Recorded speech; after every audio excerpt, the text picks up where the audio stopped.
Episode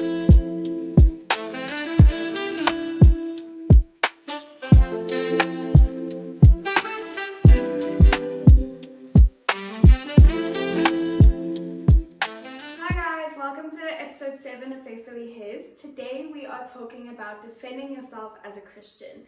Why are we doing this topic? So I was actually, I struggle with this a lot, and I was looking up a sermon on YouTube the other day to try and, see, research about it and what has been said about it and biblically what it says, and I genuinely couldn't find one that applied to what I was doing. And so, I felt like that was God saying, oh, maybe you should go and read the word that I wrote. So I did. But I also thought that it would be an awesome opportunity to make a video about that. So I really struggle with, as a Christian, because I have a past, I feel like I always have to defend myself because of my past. Like, someone's like, oh, where were you last night? I was like, oh, yeah, I went to bed late. But don't worry, I wasn't drinking, I wasn't doing... immediately I jumped to the defense, and I just want to speak about why we don't need to do that. So why don't we need to do that? Well, I think, firstly, it's no one else's business other than yours and God's. But if someone is coming at you from a, point of, they're not trying to help you, they just want to rub it in that you're not doing what you're supposed to be doing, even though they have no idea what you're actually doing. They just, want to make a point that you're behind, you're slacking in your Christianity, And obviously there's a massive difference if someone is actually trying to help you and they're trying to hold you accountable or be your accountability partner. That's different. Then it's coming from a place of help and they want to, help you grow in your faith.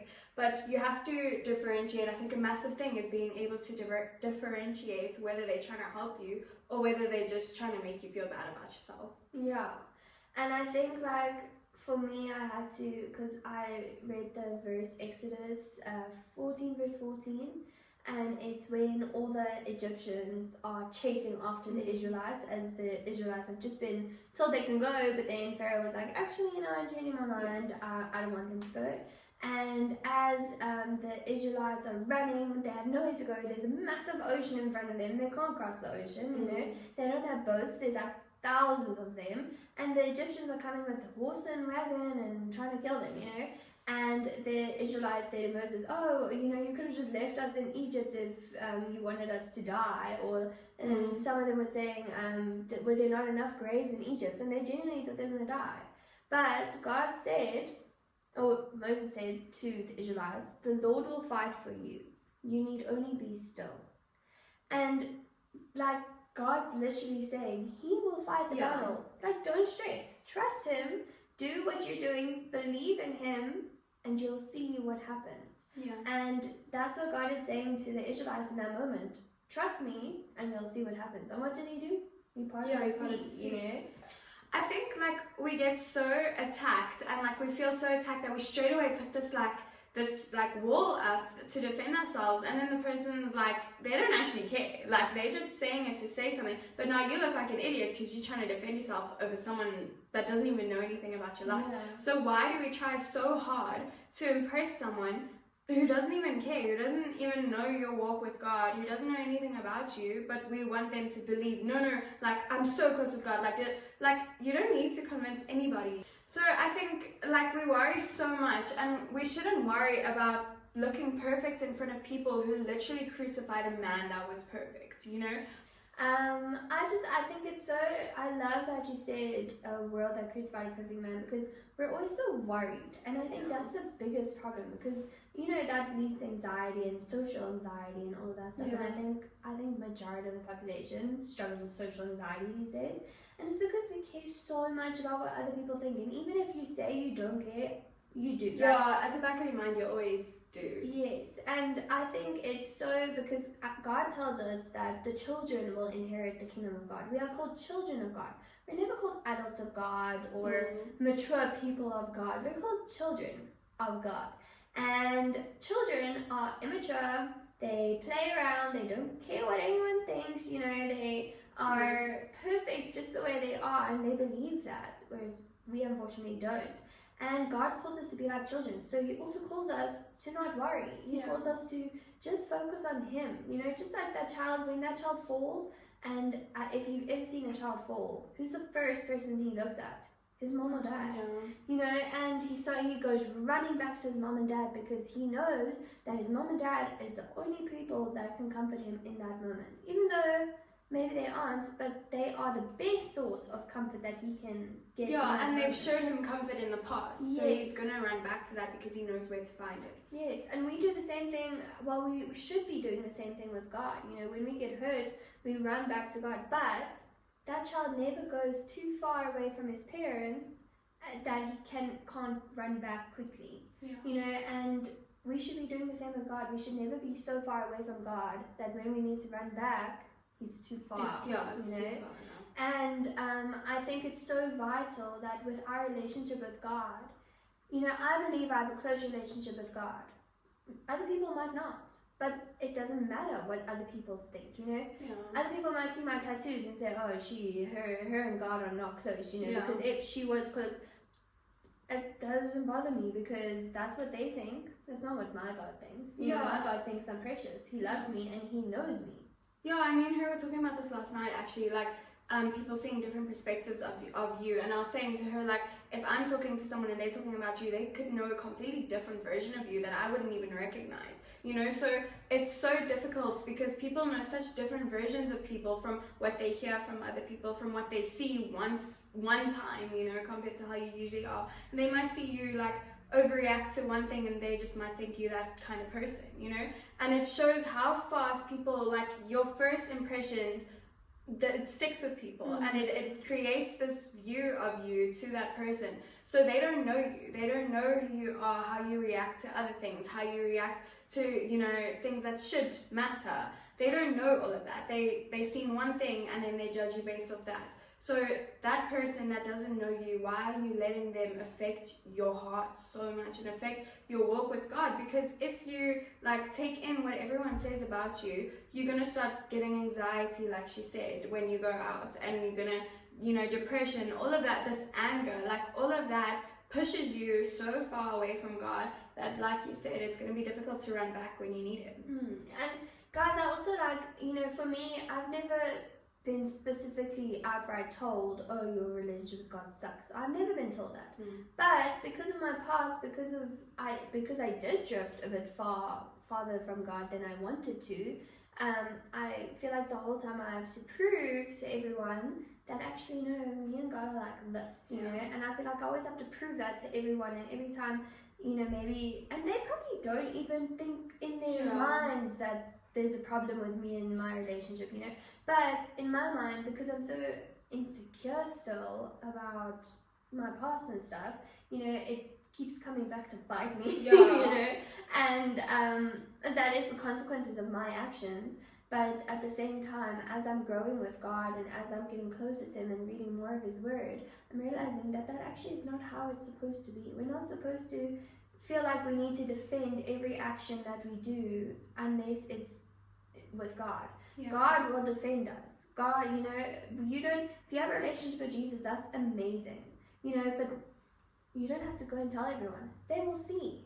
How will they see? I think through the fruits of the Spirit, because, like, you know, the way that you react to people, and like most of life, I saw this one thing, it said, like, majority of life is not what happens to you, it's how you react to the things that happen to you. And I think that's so true, because how you react can change everything. Like, if you react out of anger, like, that can ruin someone's perspective of you, that can hurt someone. Yeah, like, I mean, the fruits of the Spirit are literally like peace, love, joy, patience, kindness, goodness, faithfulness, woohoo, gentleness, self-control. We got Spirit help with you. Anyway, they're literally like every single one of them. Like, if I look at a person, especially someone who's leading me or wants to pray over me, or, you know, I don't want someone who's not close to Jesus to be like putting things over me, you know, kind of thing. And so the first thing I look at is, do they have the fruits of the Spirit? Or, you know, at least one or two. Like, are they showing kindness? Are they showing love? Are they showing peace? Do they have peace in their lives, even in the midst of a storm? And, you know, sometimes we go through really big storms that, you know, push us a little bit over.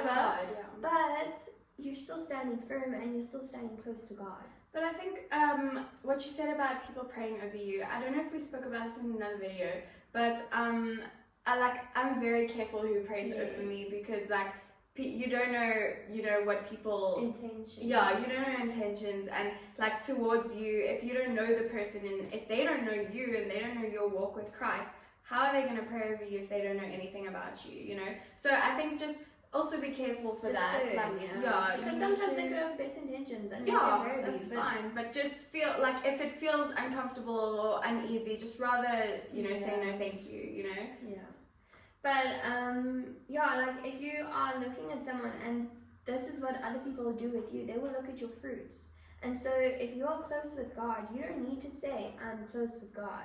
They will see it by your fruits. They will see it by your kindness. They will see it by your gentleness, by your peace. They will see it. Yeah, you won't need to defend yourself, because there'll be nothing to defend. And also, like, we have the armor of God with us. I think that's what people forget also. Like, we have that, and that is so strongly put into, like, children of God, because we need it. Like, and that just shows more that God is fighting your battle. You don't need to lift a finger, because he's got you. Like, he's sitting behind you and he's like, don't worry. Like, I got your back. It's fine. You're fine. Yeah, and sometimes like we were talking about how people come and they, say things, but they don't actually know you. The devil will send people into your life to cause doubt and to cause insecurity. I mean, the Bible says in John 10 verse 10, it says the enemy has come to kill, steal, and destroy. Kill, steal, and destroy. Yeah. He has come to take your purpose and destroy it. Yeah. Because he doesn't want you to fulfill your purpose, because that will be praising God. Yeah. And he also uses like things from the past or things that you've been through to root that insecurity, because he knows that like we've been through things that we regret and that weren't godly, and he uses that to bring back that insecurity and to bring back that doubt. And it's like, oh, but am I falling back into it? Why would they say that? Why would they do that? Like, do they know something I don't? He uses that, and he like makes this little thing in your head. Yes. And then it's so hard to come back from that. Yes, and like and then the second part of that verse is crazy, because it says, God is saying, he says, I have come to give freedom and life. Yeah. So the enemy has come to kill, steal, and destroy your purpose, your dreams, your aspirations, put insecurities in you, doubts in you. But Jesus came on this earth to give us life and to give us freedom. What does freedom mean? What does he mean by freedom? Why are we not free? I think it means like all those insecurities that we're holding onto and that the enemy's using against us get broken, and those strongholds, they get broken because God is fighting it for you. All you have to do is go to him and give your heart to him, and he's got you. Yes, and it's so powerful, because like sin would be like our chains, you know, like alcohol. I mean, that you're relying on alcohol for something, because I can tell you right now it doesn't taste good. So, there's something else there. So alcohol, drugs is another chain. Pornography, a chain. Masturbation, a chain. Yeah. Peer pressure, a chain. Social media, a chain. Eating terribly, a chain. All of those are chains that are holding you down. And what did Jesus do? He died on the cross for us, and he broke every single one of those chains so we can walk in freedom. Yeah. So if you're still struggling with that, it's because you're pulling that chain onto yourself. Because the devil is tricking you. You are free. And also, like, it's good in the moment. Like, it's great in the moment. But the thing is, like, good things, they come to an end. And when that end comes, it kind of just, like, rips apart it takes people weeks to recover from, like, doing stupid things when they drink, for instance. Something that is pleasurable to you, that's why the chain is so strong, because it feels so good, and it's, it's, like, so right now. But it's so short, it's for such a short time, and then you have to suffer for such a long time. Yeah. So it's not worth it. And, like, those chains need to be broken, because they just get stronger and stronger and heavier until it becomes very, very difficult to break. Yeah. Another thing I would like to bring up is like defense versus offense. So like if we get defensive over something, what does being offended mean? Well, to be defensive about something, you have to get offended in the first place, And people can't give offense. You can only take offense, And there are those people like, no offense, but, and I'm like, if you have to start the Yeah, conversation you're with that, obviously then trying to yeah. offend the person. But God called you chosen. You know, He chose you specifically to build His kingdom. You know, and if God called you chosen, You're chosen. you're chosen. If you are saved, you're fine. You don't have to tell everyone about it. They will see it. The right Yeah. people will see it, and if they don't, maybe they're not the right people. Amen. So yeah, guys, it's tough. Like It Amy is. said, we still struggle with it. I was struggling with it last week. That's why I was looking it up, you know. But defending yourself is not the way. You're just gonna end up causing more problems. Because Yeah. a lot of people, when you get defensive, they're like, ooh, Yeah. they're guilty because they're defensive. And in actual fact, you're just, you're trying. You're just trying to get out of that Yeah. situation. But stop being defensive. Yeah. God will defend you. You know. And like we said, some people are genuinely, they're just bitter and they just want you to feel that bitterness. But don't let that happen Mm. because God sent His Son to die for you for freedom. Not so that you can be a slave to sin, not so that you can have chains on you for the rest of your life, so that you can be free, so that you can be childlike, so that you don't worry, and so that you can have peace in the midst of your struggles. Yeah. Yeah. Okay, so thank you guys for watching. We hope you enjoyed this episode. And please comment down below if you have any ideas for upcoming episodes. We'd love to hear from you. Yeah, we would. And we'll see you guys in the next episode. Thank you. Bye. Bye.